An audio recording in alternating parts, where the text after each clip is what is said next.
खुश आमदेद डेवी साहब बड़ी जल्दी तशरीफ़ आवरी हुई। फाजिल खान शराब से शुगल करते डेवी की तरफ वालिहाना अंदाज में बढ़ा, जो उसे देखते ही अपनी जगह पे खड़ा हो गया था। शेर साहब, आप तो जानते हैं कि हम इसी आने जाने की ही तनख्वाह लेते हैं। डेवी ने उसका मुसाफे के लिए बढ़ा हुआ हाथ थाम लिया। तशरीफ़ रखें और फरमाइए कैसे आना हुआ। शेर साहब, आपको हमारे पेशावर के नुमाइंदे अकबर खान के कत्ल के बारे तो मालूम हो गया होगा। हाँ, सुना तो था। गालबन कोई कारोबारी रकाबत का मामला था। ऐसी कोई बात नहीं थी शेर साहब। असल में हमारे कारकुनों ने हमें धोखे देने शुरू कर दिए हैं। वो ये बात भूल गए हैं कि ब्लैक लिक्विड का मंसूबा पूरी दुनिया पे कब्जा करने का है।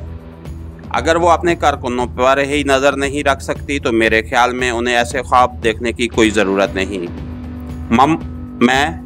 हम समझे नहीं। मेरी बात बड़ी वाज़ेह है सेठ साहब। आपकी इस हरकत ने मेरी जान भी खतरे में डाल दी थी, क्योंकि तंजीम की हिकमत अमली की खबर कबल अज़ वक्त मुझसे ही लीक हुई है। यह सरासर इल्ज़ाम है। अगर अकबर अली की मौत से हमें फ़ायदा पहुंच रहा है तो उसका ये मतलब नहीं कि हमने ही उसे कत्ल कराया है। पुलिस तफ्तीश कर चुकी है और उसके कातिल तक पहुंच गई है। फाजिल खान का लहजा एहतजाजी था। शेर साहब, ब्लैक लिक्विड पाकिस्तानी पुलिस नहीं है। आपके दस्ते रास्त शेर खान का मंसूबा कितना ही जामे क्यों ना हो, हमारे नज़दीक एक नन्हे बच्चे की शरारत से ज़्यादा अहमियत नहीं रखता। अकबर अली के कातलों को उसने बड़े अच्छे अंदाज में इस्तेमाल किया है। उसी तरह वो पुलिस SI को भी धोखा देने में कामयाब रहा। मगर माफ़ करना, हमारी तफ्तीश का अंदाज ज़रा मुख्तलिफ है।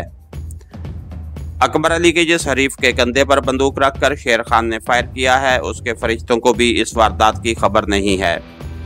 बहरहाल तुम्हारी पहली गलती थी। सबका कारकर्दगी को मद्देनज़र रखते हुए सीनियर कमांड ने तुम्हें माफ़ कर दिया है, लेकिन इस पहली को आखिरी गलती समझना। डेवी साहब, हमसे अपने किसी हम वतन की हुक्मरानी बर्दाश्त नहीं हो सकती। खैर, वो मंसूबा है तो अब तर्क कर दिया गया है, क्योंकि इस ओहदे के हसूल के लिए कोई भी आप वाली गलती दोहरा सकता है। अच्छा, अब सरजनिशी करते रहोगे या कोई अच्छी खबर भी सुनाओगे? मेरी ये जुर्रत कहाँ कि सेठ फाजिल अली खान साहब को कुछ कह सकूं। ये तो सीनियर्स के आर्डर थे जो बाअमर मजबूरी मुझे ही सुनाने पड़ते, वरना तो आप जानते हैं कि मैं आपका कितना खैर खा हूँ। डेवी साहब, आप कुछ कह भी दें तो हमें महसूस नहीं होगा। मोहब्बत है आपकी तो फिर आप इस निस्बत से हमारा ये हक बनता है ना कि आप हमें चंद दिन खिदमत का मौका दें। डेवी एक लम्हा सोचने के बाद बोला, चलो कल तक मैं आपके साथ हूँ। ये हुई ना बात। फाजिल खान का चेहरा खिल उठा और वो शेर खान को फ़ोन पे डेवी की मेहमान नवाजी के मुतल्लिक हदायत देने लगा। इसके साथ ही हमारी आज की एपिसोड का इख्तिताम हुआ। कहानीगर चैनल को लाइक कीजिए, सब्सक्राइब कीजिए और बेल आइकन को प्रेस कर दीजिए ताकि हर आने वाली नई वीडियो आप तक बर वक्त पहुँच सके। शुक्रिया।